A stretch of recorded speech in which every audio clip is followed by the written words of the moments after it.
Hello everyone, welcome back to the Orange Zone. I'm your host Alexis Ruma, joined by Zach Pelfrey, Luca Tal, and Colton Pennington. Let's dive right into it. March Madness is officially underway, so let's take a look at where the Vols stand. Tennessee was placed in the Midwest region, which is getting the nickname the Prove It region because of the top two seeds, Purdue and Tennessee, as they both have pressure to break the narrative and finally go far in the tournament. So I want to hear your guys' general thoughts on the Midwest bracket draw. Colton, we'll start with you. Yeah, I honestly think this is the toughest region, like without question. I think Creighton is the best 3 seed, and Texas and Colorado State are both the best 7 and 10 seeds, and those are the teams that we'll face in the upcoming rounds. Creighton especially, I think, is a really, really tough matchup. They have 3 players that average over 17 points per game.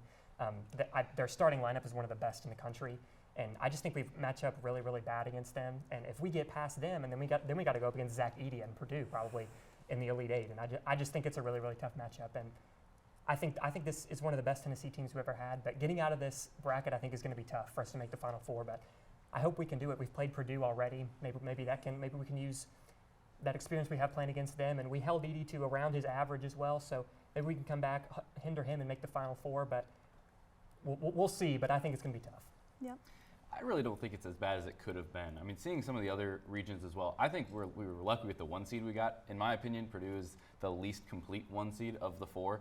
So I think on that end, and especially since, like you said, we've played them before, I think that on that end, it's not the worst. But like you said, if we advance, Texas and Colorado State, tough matchup. Creighton's a good matchup. Kansas can make a deep run. So there definitely are those teams that have a ton of experience playing both in the tournament and just had great regular seasons that are going to be tough, and the Vols will have to deal with, hopefully.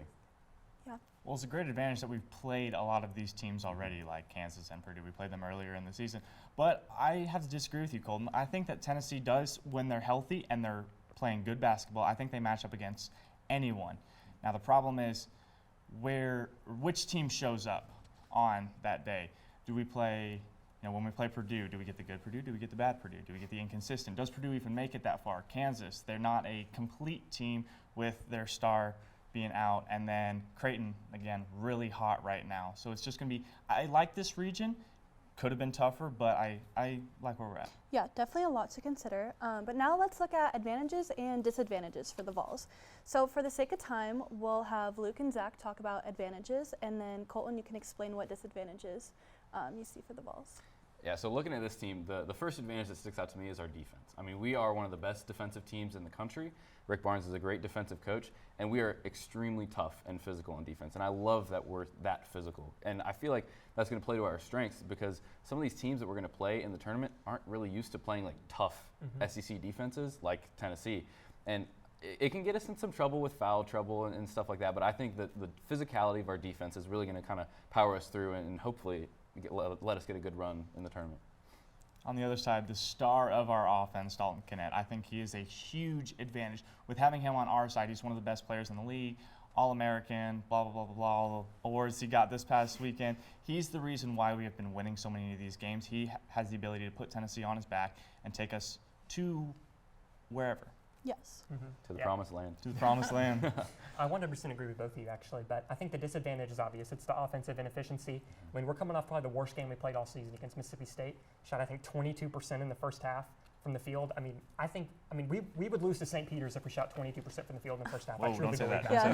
Don't say that. And that's the problem. If we can stay consistent offensively, then I think we can make a deep run, but we haven't really been proven to do that all year. So that's what worries me going into the tournament. And the other thing is, all year we've struggled with points in the paint, big men underneath, and this region has some of the best big men in the country. Obviously, Zach Edey is going to be the National Player of the Year. Yep. Ryan Kalkbrenner, who's one of the best big men in the country, 2-time Big East Defensive Player of the Year. Graham Ike for Gonzaga, Hunter Dickinson for Kansas. I mean, it's just terrible matchups every single game pretty much from the paint. And that's what worries me about this is that I just don't know how we're gonna stop some of these big guys over and over and over again. We're gonna have to go against Kalkbrenner and then Edey maybe in the next round, and I just don't see us getting past both of those guys, to be honest with you. Say, Edey's been playing a little bit better towards the end of the season, though, so hopefully he's kind of Minus stepped the up last and 2 games. He's He's been getting pushed around the last 2 games. All right, well, now to wrap up our discussion, very briefly, how far do you guys see Tennessee truly making it? Will we make our first Final Four? Let's see, this Tennessee team is complete enough where they very well could make a Final Four run. Will it happen? I don't know. I don't like our offensive inconsistencies, like you said. I haven't really seen I've seen promise from the Vols this season, but I haven't seen enough consistency there to say that we will make it to the Final Four. So I think we're going to be kind of Elite Eight team. I wouldn't be surprised if the Vols exit around that time. I do have the Vols going to the Final Four as well. I think that we're long overdue for one. This is, like you said, the best team that Tennessee's had probably ever. And Rick Barnes is long overdue for a Tennessee Final Four appearance. I mean, we've been upset in almost every tournament. I think every tournament that we've played under him, we've been upset by the lower seed.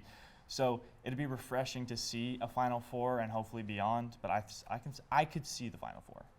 Yeah, I mean, I'm always devil's advocate. I'm always the lowest on the Tennessee. I don't think we're getting past the Sweet 16. I don't think we can beat Creighton, to be honest with you.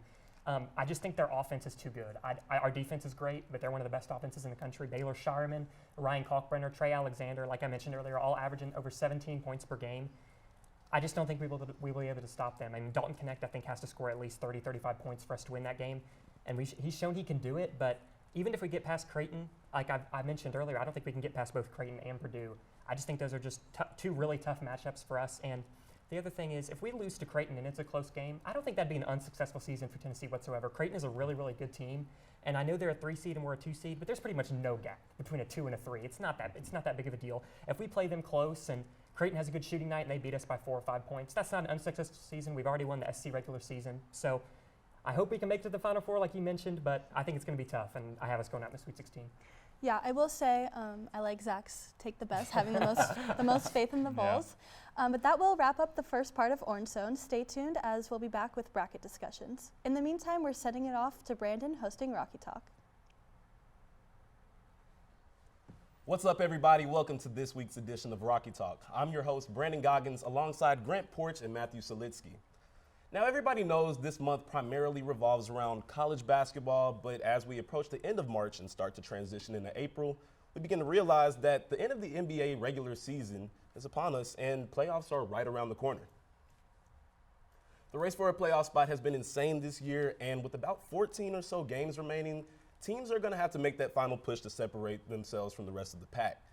If the season were to end today, we'd probably have the most stacked play-in tournament since its inception, if that's fair to say. In the West, you have all the heavy-hitting superstars battling it out just for a chance to make a run. And in the East, you have the in-season tournament runner-ups in the Pacers, and you have the Miami Heat, who showed last year they aren't afraid to make their way up from the bottom. So I want to ask you guys this. If the play-in tournament was set in stone as it appears today, who has the best chance in each conference to actually make some noise as an underdog, similar to how the Heat did last year? Well, we'll start in the West. You got the Lakers and Warriors at the 9 and 10, and the Mavericks at 7 and the 8 Suns. Two really good teams in Mavericks and Suns, right? You're talking about the team that acquired Kevin Durant with Devin Booker, and of course, you now have 3 superstars there with Bradley Beal. The issue with the Suns is, for one, coaching, right? They have not been well coached over the last year. I don't think Vogel's a good coach. I've said that time again. And you play against a Mavericks team that has possibly the best scorer in the NBA, right, in Luka. So it's just offense versus offense. Right.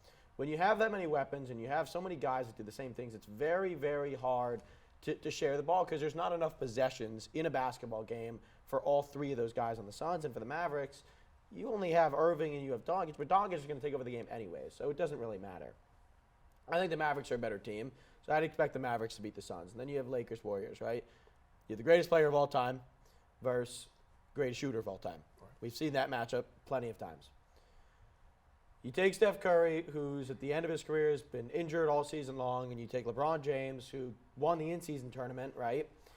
You're probably looking at a series where it's just going to come down to depth, and that's where the Lakers beat the Warriors, right? We've seen it in the in-season tournament. We've seen it all year long, and we've seen the injuries, the Warriors be riddled by injuries all season long. So you take the Lakers.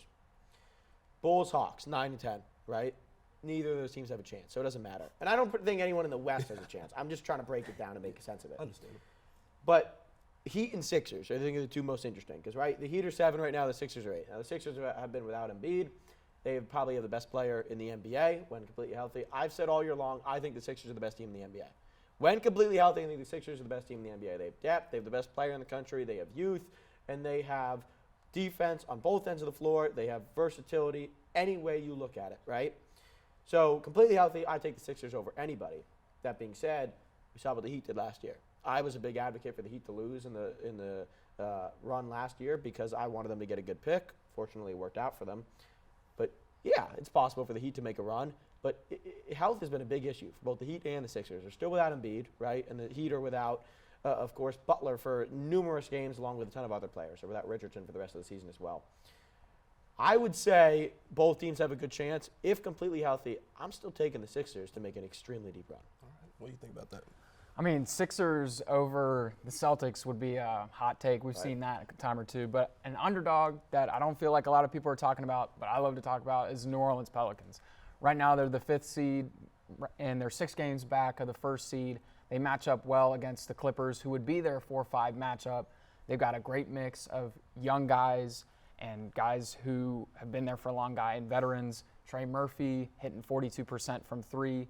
They're 12-0 when he scores 16 or more points, and you can't help but notice how well Zion is playing now that he's healthy. So I'd love to see how far the Pelicans can And take he's it been one of the this best players in the NBA. year. Oh yeah, Yeah, definitely. absolutely.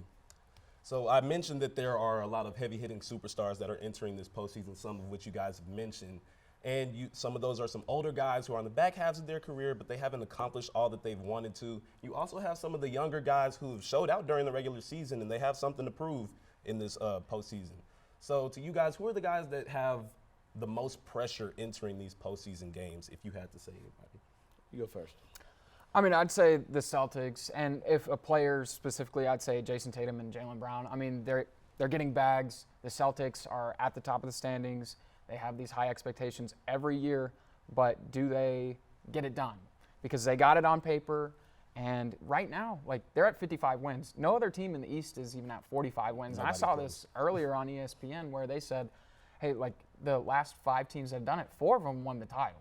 And that includes one of the Heat teams with LeBron and one of the Bulls runs with Michael Jordan. So I'd say the most pressure has to be on the Celtics because you got legends like Paul Pierce. Well, he might not be their biggest legend, but one of their legends who's like, this has to be it. Yeah. Because if not now, when? I think the Celtics are a good pick. I wouldn't go with the team aspect of it. I would like to circle specifically Tatum because, I just said this on the Bold Bench. He has been the most overrated player in the NBA since coming in, right? He was supposed to be the face of the league. He's supposed to be the face of the league. He has been the one compared to superstars we've seen in the past more than anybody. He's got an offensive bag bigger than probably everybody in the league outside of maybe Doncic, right? But he has not won anything. And he's had every weapon to do so. He's had every coach he could want, right? So it's completely on Tatum. You lose with Kemba Walker and Gordon Hayward in the bubble to the Heat. You go to the finals the following year, 2 years after, right? And you can't get that done. Then you add Porzingis. And, of course, you have Brown the entire time. You add Porzingis. Let's see how they do this year. They lose last year, right, to the 8th-seeded Heat. It's so hard to make something of this team because it seems like every time Jason Tatum gets a chance, he fumbles the bag, right? He chokes, especially in the fourth quarter. Not a great fourth quarter player. He's not a clutch player. He's a good player. He's not a clutch player. So I think the pressure's on Tatum. In the West, it's on the Clippers, who have been as good as anybody, right? Yeah. It's on the Clippers. Let's see if they can go as far as people are expecting them to go, considering how well they've played this season. And also, Doc Rivers is on the hot seat too, right? For obvious reasons. We'll see how he does with the Bucks. Well, as we mentioned, there are a lot of teams that have exceeded expectations this season. The Celtics, which you both mentioned, they've been the best team in NBA all season long. The Timberwolves and the Thunder, they've consistently remained at the top of the West, what a lot of people did not expect this season. And the Nuggets have snuck themselves into the first seed, and in the second half of the season, they've had a tremendous record, only losing twice since the All-Star break. Is the title going to one of those teams, or is there somebody else that's going to make that push for the Larry O'Brien? Yeah, I mean, I think you have to go with either the Celtics or the Nuggets. I mean, that's feels like the obvious choice. I mean, they're number 1 and 2 in the betting odds right now, but it's just like you feel like at the end of the day, yes, there's depth in both conferences, but the cream will rise to the top, and those two will be there at the end, I feel like. You agree? Well, I have a saying that until you prove otherwise, you're still the champion. So in this case, the Nuggets are still the NBA champions. Yep. They're still the defending champions until proven otherwise. Therefore, they're still the best team in the NBA. And the Heat are still the best team in the East. Even though they've had a horrible regular season, similar to how they did last season, they're still the best team in the Eastern Conference until proven otherwise. So sure, you can make a case that, yeah, the Celtics could win, the Bucks could certainly win, the Nuggets could win, the Clippers could win. But again, you take last year, for example, you didn't know who was going to win, right? We haven't seen the Sixers completely healthy all year. I told you I think they have the best team in the NBA when it comes to depth, when it comes to talent. So it's very hard to make something, especially at this late in the season. You typically, you get to a point where you're saying, okay, you could probably pick a winner, right? It's been a very difficult season to make something of. But sure, I'm good with the Nuggets. I think they have an extremely good team, probably the most high IQ player in the NBA. Yep.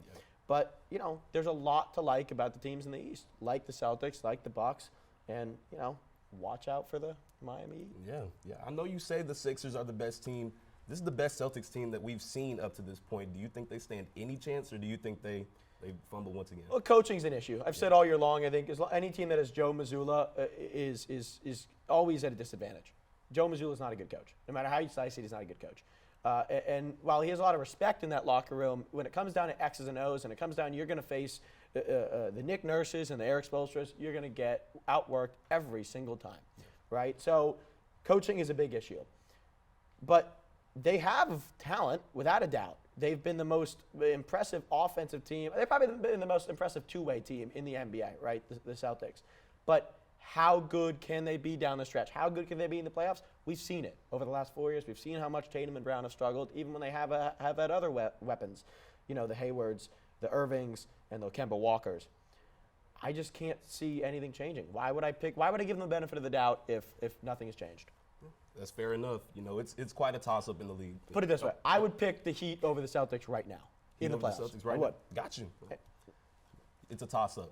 But, well, that's all the time that we have for this segment of Rocky Talk. Thanks for tuning in. Hello, everyone. Welcome to today's March Madness update. I'm your host, Allie Campbell. Joining me today is Jordan Smitherman, Alexi Cowan, and Chloe O'Connell. Let's get started. This past Sunday, the bracket was revealed. The Lady Vols will face number 11 Green Bay on Sunday at noon in Raleigh, North Carolina. What are your expectations for this matchup and the Lady Vols' overall performance? Jordan, we'll start with you. Okay, so for the expectations for this game is I think it's going to be an easy win, but also anything can happen, so I'm not going to be like, oh my gosh, we're like going to whip them and stuff.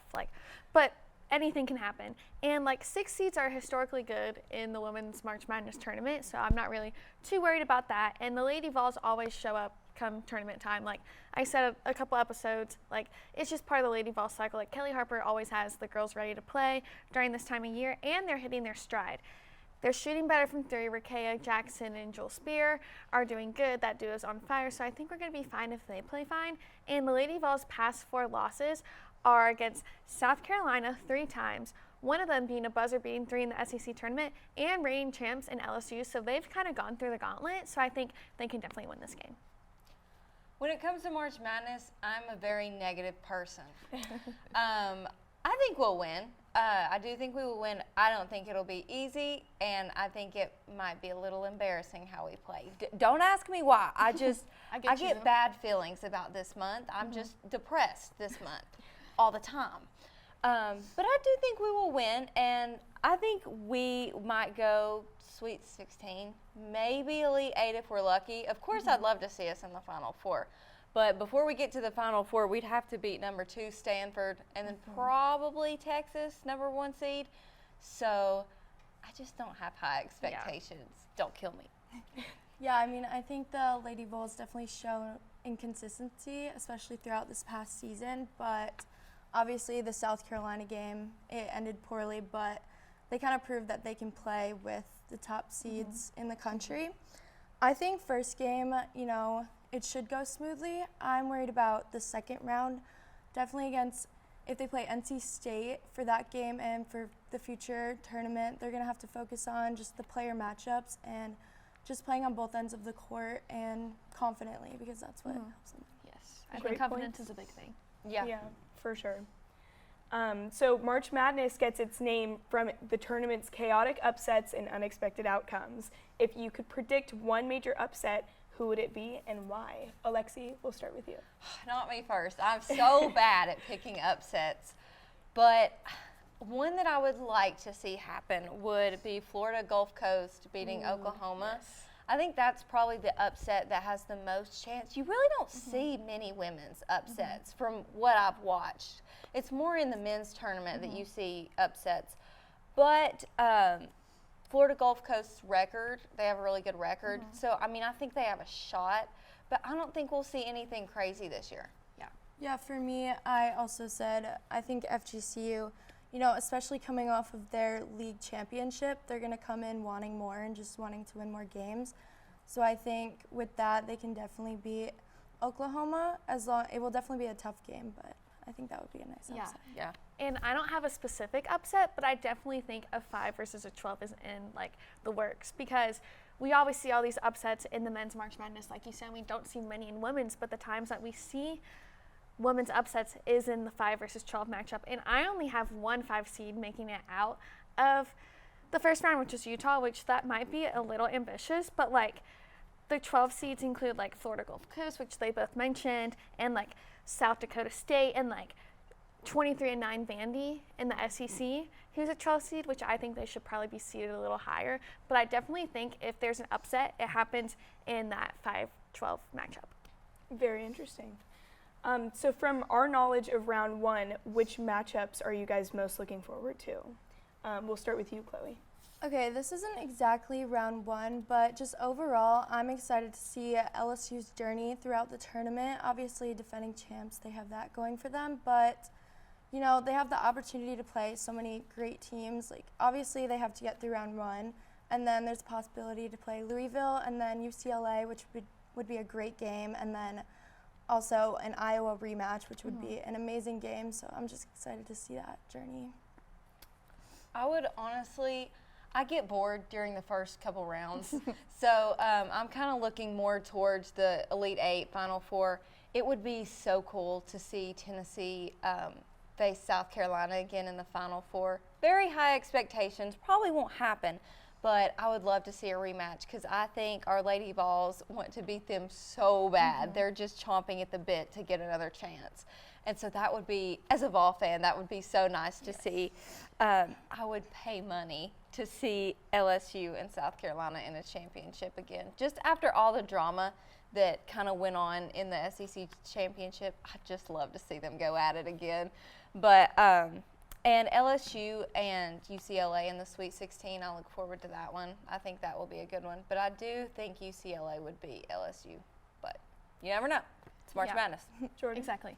And like, again, I don't really have a specific matchup I'm looking forward to see.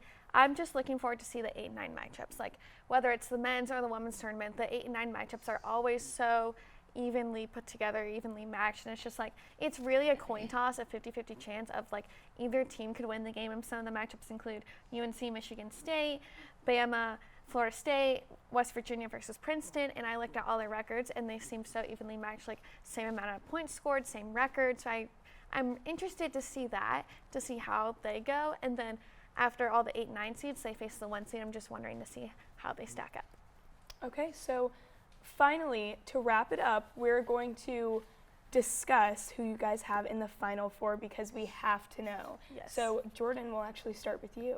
Okay, so in my Final 4, I have South Carolina, Stanford, Iowa, and USC. Give me all the star power. Like, if we were in the men's tournament, like, I would think, like, oh, like, this is 3-1 seeds, this is a little too much. But like Alexi said earlier, there's not many upsets in the women's tournament, and the best teams go all the way. Like, there hasn't been a 3-seed or lower that's won the tournament in years. Like, I don't even know how many years it's been. And, like, the possibility of having Caitlin Clark, Angel Reese, Juju Watkins, Tara Vanderveer, who's one of the most experienced coaches in the game, and Dawn Staley, all in the Final 4 would be record-breaking for women's basketball on top of what is already a breakthrough season. And I just think that'd be really good for the women's game, just to have all that star power in there, and then it can build up to a championship like maybe LSU, South Carolina, or something else. So, yeah. My Final 4, this is odd, but I have Tennessee, South Carolina, Iowa, and UConn.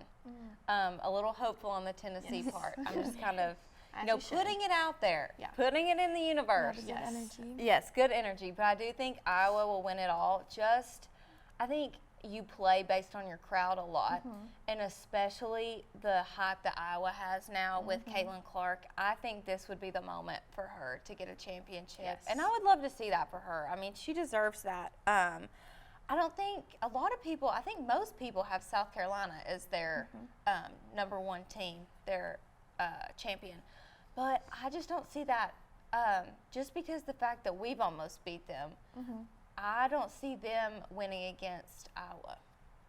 Makes sense. Chloe? Yeah, for me, I kind of agree, like Iowa, Caitlin Clark, big team, but my Final Four is USC, LSU, South Carolina, and Texas.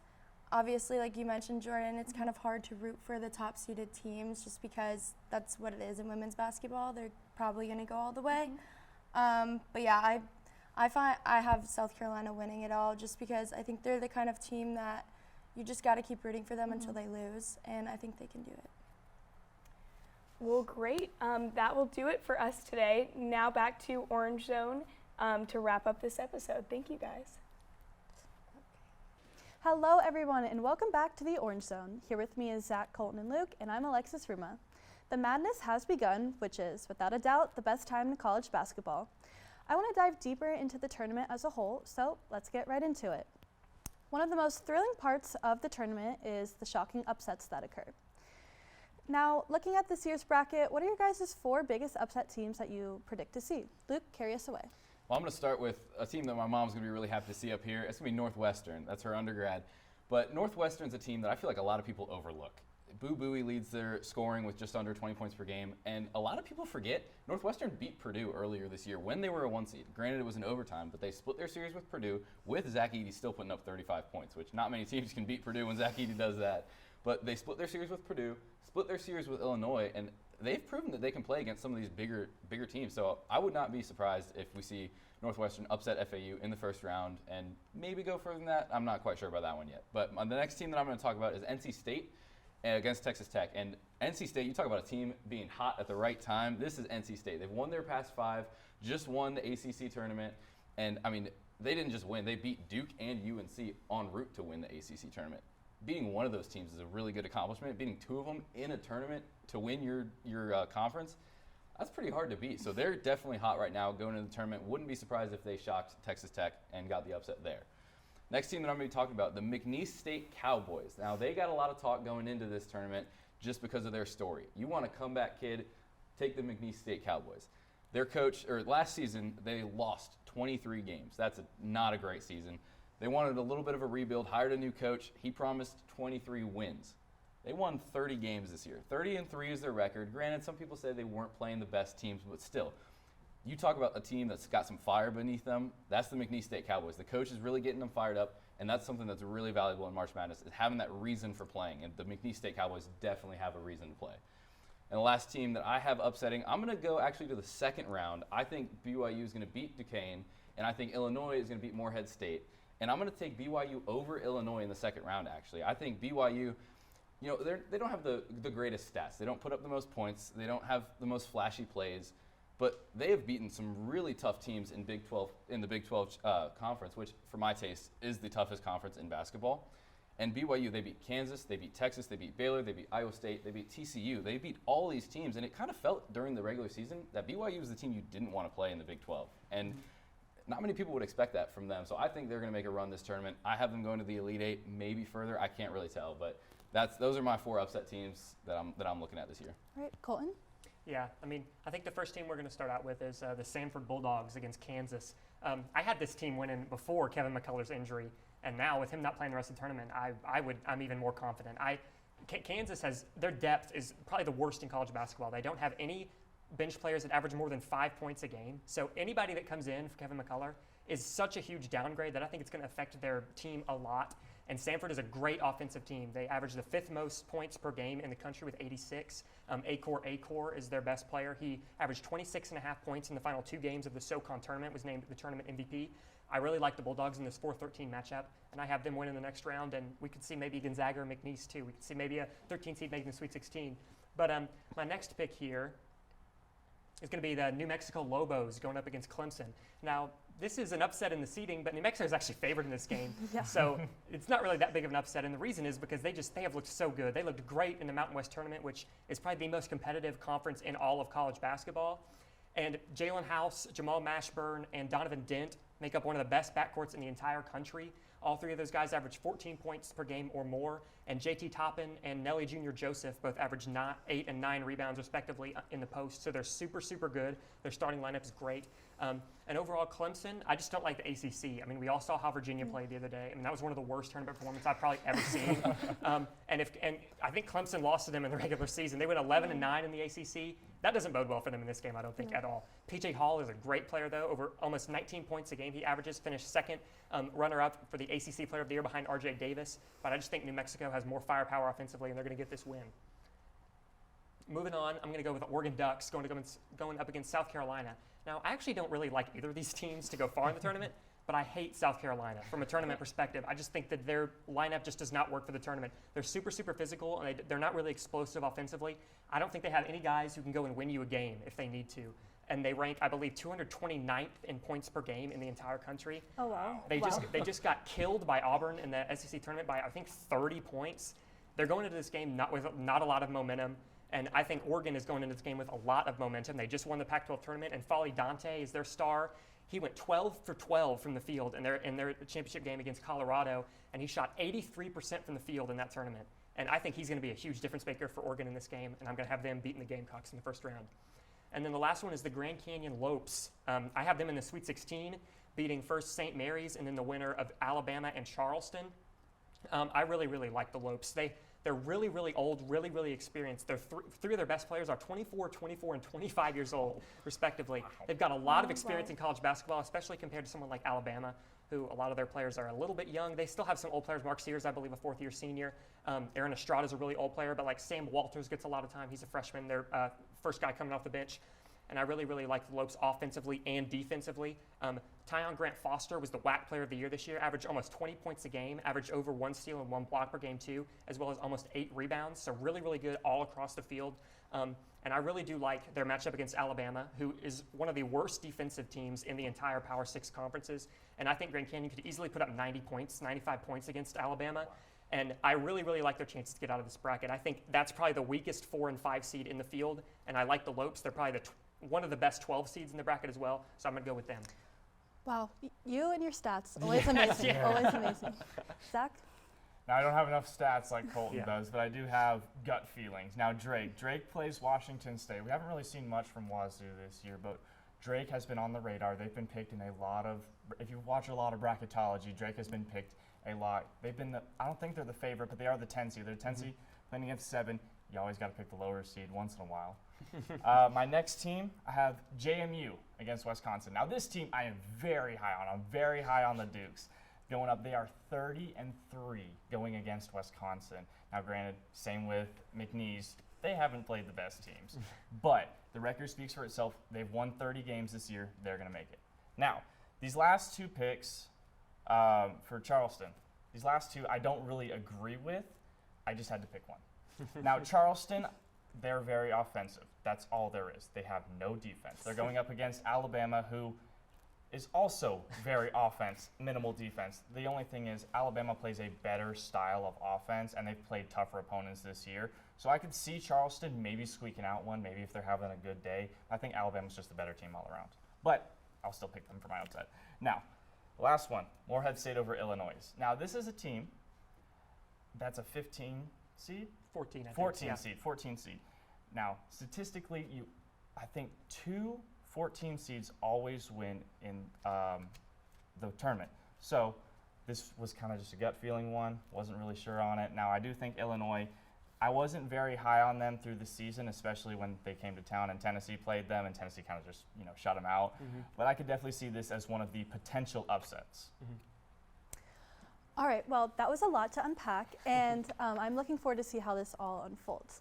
Now, I want to hear everyone's Final 4 predictions. What 4 teams will make it to Phoenix? Luke, want to start back up with you? Yeah, so I'm going to start with one of my favorite teams in this tournament is Auburn. Some of my brackets I have them even winning. But Auburn just looks like such a complete team to me. I love the way they're playing basketball.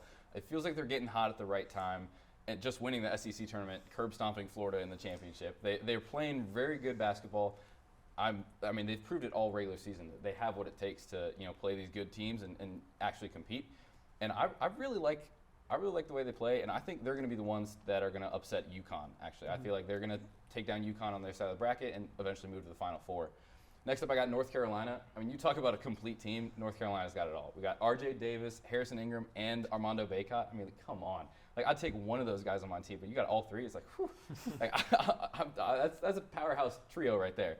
So they're just a dominant team. I see them making it to the Final Four pretty handedly. Their side of the bracket isn't the toughest, but they could hit some roadblocks, but I think they're a lock for the Final Four pretty much. Next team that I got is going to be Houston. Now, Houston to me is the number one team in this tournament. A lot of people say UConn, but for my taste, Houston is the best team that is competing in this tournament. Their offensive side of the ball, their efficiency is great. Their defensive efficiency is arguably the best in the country. And I think you put those two together, they're just a tough team to stop. I wouldn't want to play them. I don't think any team in the tournament wants to play them. I think they're a lock for the Final Four, maybe even a national championship. We'll see. My last Final Four team rounding out, I put the Volunteers on there. This is probably the one that I'm a little hesitant about. Like we mentioned earlier, the inconsistencies are a little tough, but I think this team obviously has all the talent in the world to make it here. Yes. It's just a matter of are the puzzle pieces going to be put together, and I think they'll be put together. I don't know if they'll get past the Final Four, but I see Tennessee making a run this year, and I think they got them in the Final Four. I like the faith. Yeah. Start with my Final Four. I do have UConn to beat Auburn. Like you said, Houston is the best team. I think UConn's the best team pretty much by far. They're the best offensive team in the country. And I think this is a pretty easy draw for them. I do agree with you that Auburn is by far the toughest opponent for them in this region. I 100% agree with that. They're top 11 in offensive and defensive efficiency this season, and I think they're the team in the SEC that's built best to win in the tournament. But I don't like Iowa State, and I don't like Illinois. Iowa State is not good enough offensively for me to make a big run, and Illinois is not good enough defensively for them to make a big run, in my opinion. And I think UConn's going to get out of this region pretty easily. Going up next, I have the Arizona Wildcats. North Carolina, obviously the one seed in this bracket, I just don't think they're that deep, especially from the guard position. Outside of R.J. Davis, I don't think they have another guard that is consistent enough to have them win 4 or 5 games in the tournament. Cormac Ryan put together some great games in the ACC tournament, but I just don't know if he's consistent enough. I love Harrison Ingram too, and Armando Bacot, but overall, I just think Arizona has a little bit more, especially with former North Carolina player Caleb Love, who we've already seen dominate the tournament 2 years ago. He was one of the best players in the entire tournament, and I think he's a difference maker for Arizona. They've gone 2-2 in the last 2 tournaments as a 1 and a 2 seed, so they're used to getting upset. I don't think they're going to do that this season, and I think they're going to make the Final Four. Moving on, I also have Houston, so I won't talk too much about this, but like you said, I think they're the best defensive team in the country, and I think this region, much like the UConn's region, is not that hard. Kentucky's the team that a lot of people are picking in this region, and I'll go on a bet. If Kentucky makes the Final Four, I'll wear a Kentucky jersey on the next game because I really do not think that Kentucky's going to make the Final Four. They're too bad defensively. I really, really don't think they're going to make the Final Four, and I think Houston is by far the best team in this region. I think Duke is probably the toughest matchup for them, and I love Jamal Shead. Jamal Shead, the Big 12 Player of the Year and Defensive Player of the Year. I don't know how many times that's happened in history, and let alone for like a 6'2", 6'3" guard to be the Big 12 Player of the Year and the Defensive Player of the Year in the same season. It's crazy. I love him, and I love this Houston team. Moving on to the last bracket, I'm going to go with Purdue. I know we're Tennessee fans. I know you had Tennessee. I just don't see it. I think Purdue's a juggernaut. I think they're a lot better than they were last year. Adding Lance Jones is a really, really big get. He's averaging almost 14 points per game. And guys like Braden Smith and Fletcher Loyer have taken that step that I think can get them to this level. Braden Smith is averaging over 7 assists per game, I believe, close to 16 points per game as well, just added on to Zach Edey, who's having one of the best seasons in college basketball history, in my opinion. 24 points per game, almost 25 and 12 rebounds, I believe. And I really do think Purdue is going to make it out of this bracket. Tennessee, I think, has had a shot. Creighton has a shot. I even think Gonzaga or McNeese also have a shot. But I think Zach Edey is just too much for hardly any team in the country, and I think that's going to take them to the Final Four. Okay. Colton, I agree with a lot of your bracket. First, I do have UConn. They are the best team, in my opinion. They are the most complete team, and I think their big man can match up against anybody on that court. They are in probably the best region for them to actually make it to the Final Four. Not a lot of competition besides Auburn, like you said. I think UConn's the favorite in that division. Next up, I have UNC. I think that they are, again, the most complete team in that division. I think they make it. Arizona will give them a challenge, but R.J. Davis, he's the backbone of this team. He's their Dalton Kennett. He's going to go out and he's going to put the team on his back. Now, For this seed, I do have Kentucky. You were bashing me, but I do have Kentucky. Listen, Kentucky is very, very hot right now. We've seen them over the last couple of games. We saw the last game with Tennessee. Now, they did get beat in the SEC championship first round, kind of like we did. But I think they're very complete. And if they are hot, if Kentucky is hot, they could go all the way. Now, I think they're going to finish out this division. Now, last, I do have Tennessee. I have the Volunteers. Now, look, we have Purdue in our division. But Purdue is, over the last couple of years, history tends to repeat itself. We see that Purdue gets upset by teams that they should not have been. Now, that'll give us an advantage. Now, Creighton. Creighton is one team that I am nervous about. But if Tennessee is complete, doesn't have those offensive inconsistencies, and plays their normal defense, I think Tennessee can make a run. And I think that we can make a run past the Final Four. I'm not going to stretch it. But I can see us at least going to the Final Four. All right. Well, with all that being said, this is all the time we have for this episode of Orange Zone. I am definitely even more excited for the tournament, and I hope you are too. I hope Luke and Zach are right, and we see the Vols make their first Final Four. I hope you all have a great weekend, and as always, go Vols.